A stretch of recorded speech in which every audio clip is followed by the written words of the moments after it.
regarding municipal court credit card policy. Comments? Mr. Russell. So is Mr. Beach here to speak on this issue?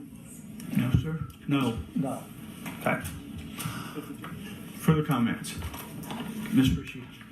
So, from just getting the basics of this done, it sounds like the courts want a separate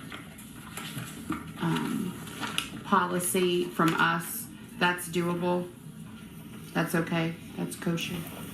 Yes, they're actually an instrumentality of the state, but I don't think that's their wishes. I think they still want to have a meeting with all three of us and try and have a singular policy. Thanks. But Mr. Russell. Has such a meeting been scheduled so that we are working towards one policy? we've requested to meet.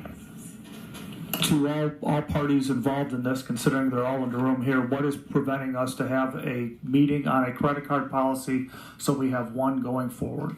I'm glad to meet anytime. I'm just one person. We have the court and we have the administration. So. Okay. So is there agreement that we're working towards? I don't know if I should be asking the judges or Mr. Beach on this, and the auditor. Are we working towards having a meeting so we can kind of merge this all into one? Or I'll be happy to put a motion out to table the ordinance until such a meeting can happen. And I would second.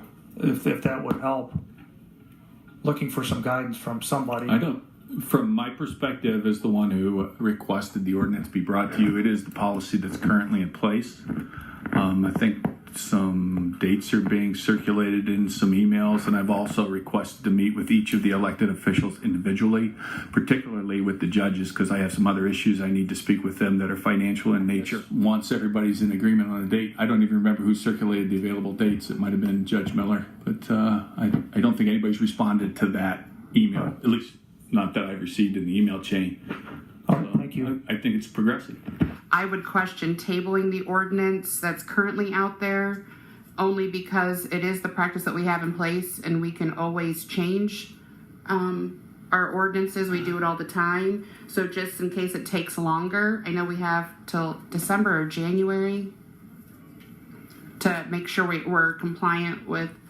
January 30, Holly, I think is the date, 30, Yeah. 29 or 30.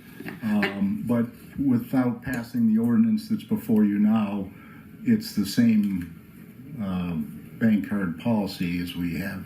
Yeah. So why?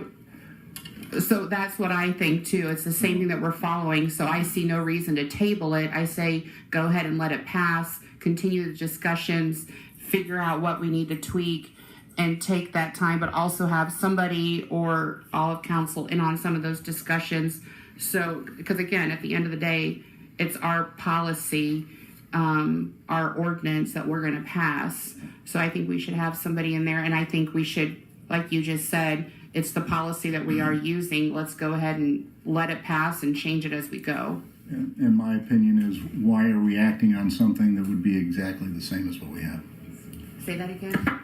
Why would we adopt an ordinance for a bank card policy that we already have? Because we're required? Like I said, I requested the legislation be drafted because, as I mentioned in our last meeting, we have two people who aren't in compliance with the current policy.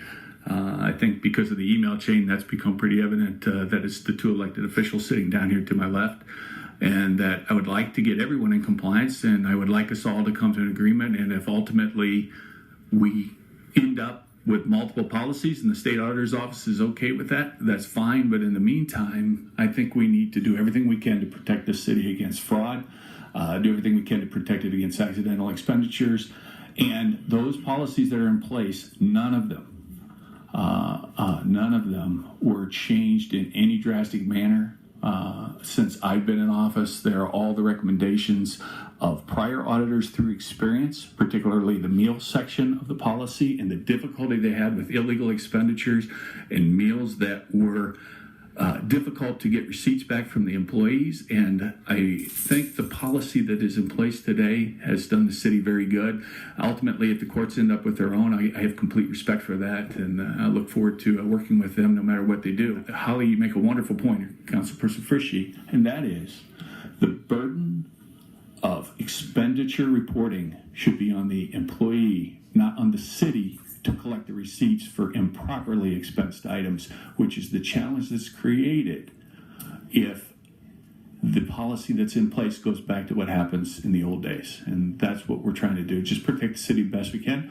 Ultimately, however, decide whatever's passed by this council, I'll have complete respect for. Mayor Mihalik. It's my understanding in conversations with the Auditor of State's office that a guidance document will be coming in the next couple of weeks that we can use to make sure that our policy is consistent with what has been passed by the state legislature.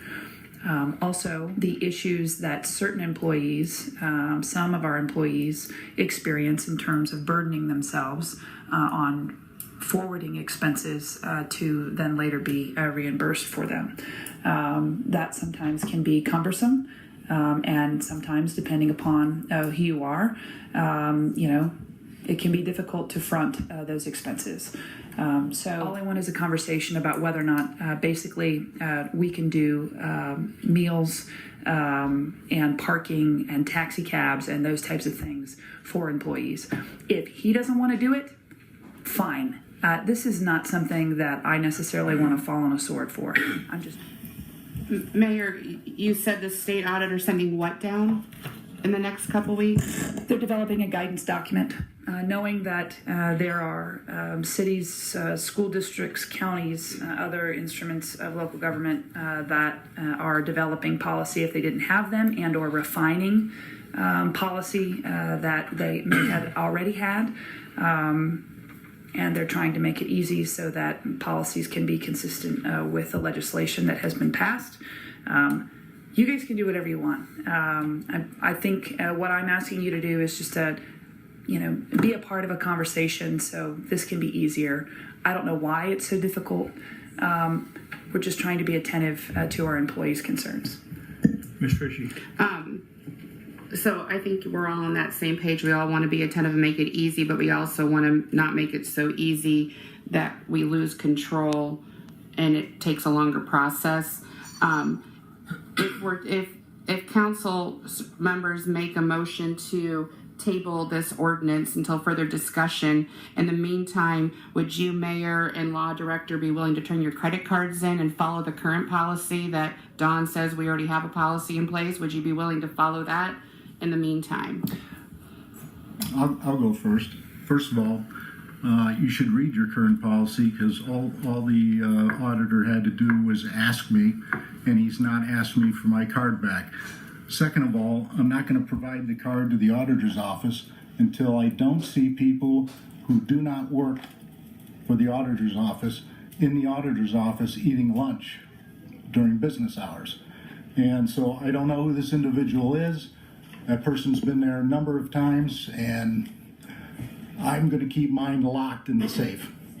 I don't understand lunch and so there's a friend of some of their employees, and he comes in and eats lunch, and he's there where there's all the important documents of the city, all the discussions have, and sometimes they just ask him to excuse himself, apparently, to the file room. So now he's in the file room when a discussion's going on. So I'm not gonna turn it back over until they fix that problem. Well, I hope the auditor's office is covered by bond, that there's not an issue. I just would like to see the policy that we are saying is in place and that we're supposed to be following. We have everybody else following it. I just ask that if we want to continue this discussion and if we want to table this ordinance, I would ask that you and the mayor, so Dawn's answer is that, Mayor, what's your reason, or are you willing to turn in your credit card? My card is kept in a safe as well.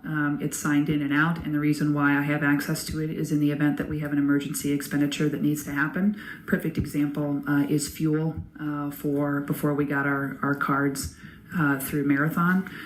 There's been other instances where we've had to buy fuel for police vehicles, police equipment.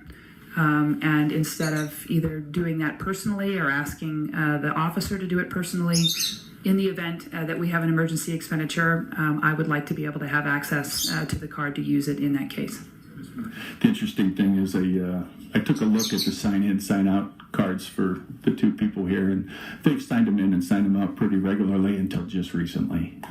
So I don't want you to get the belief that they've held those cards for quite some period of time, and it's very frustrating for me to sit here and hear accusations made about the quality of my office, and that we welcome the general public, and I'll continue to welcome the general public, and you know what we're doing. We're not sacrificing or risking anything with the office, and for the insurance to be there.